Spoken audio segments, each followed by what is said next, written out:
अच्छा ये बताइए, क्या अकबर महान था या महानता थोप दी गई? सर अकबर महान थे। कैसे? बिल्कुल परास्त हुए हेमू को मार कर वो गाजी की उपाधि ले रहा है। चित्तौड़ को जीतने के बाद वो 30,000 राजपूतों के सिरों की मीनार खड़ी कर दे रहा है।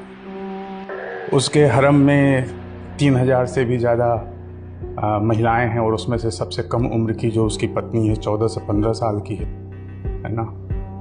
और भी बहुत सारी चीज़ें हैं, तो महान कैसे हो? महानता थोप तो नहीं दी गई है। ख़ास तौर पे इतिहास लिखने के क्रम में जो भारतीय शासक रहे हैं उनको कम दिखाओ और जो हमलावर रहे हैं उनको ज़्यादा दिखाओ। सर लेकिन जो अकबर के इस पक्ष को आप जानती हैं कि नहीं? सर जानते हैं थोड़ा बहुत। तो फिर ये महान कहाँ से हो गया?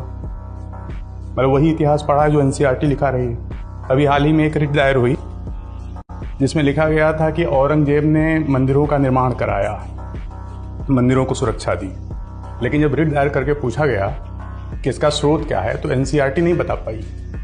तो इसका मतलब है कि आज़ादी के बाद एक प्रायोजित इतिहास लिखा गया है जिसमें खास तौर पर मुस्लिम शासकों को उभारा गया है। पूर्व मध्यकाल छोटा कर दिया गया है और मध्यकाल को बढ़ाया गया है जानबूझ के, और पूर्व मध्यकाल को अंधकार युग भी कहने की कोशिश की गई है कई बार। कहाँ तक उचित है? सर क्योंकि इतिहास लेखन में ये तो कहा जाता है कि जो इतिहास लिखने की प्रक्रिया है वो निष्पक्ष नहीं है। मतलब जो अब तक इतिहास लिखा गया है, अब नए तरीके से इतिहास लिखा जाना चाहिए कि नहीं? जी बिल्कुल सर, क्योंकि समय समय पर चीजें नई नई पता चलती रहती हैं, तो उसके बेसिस पर। Very good.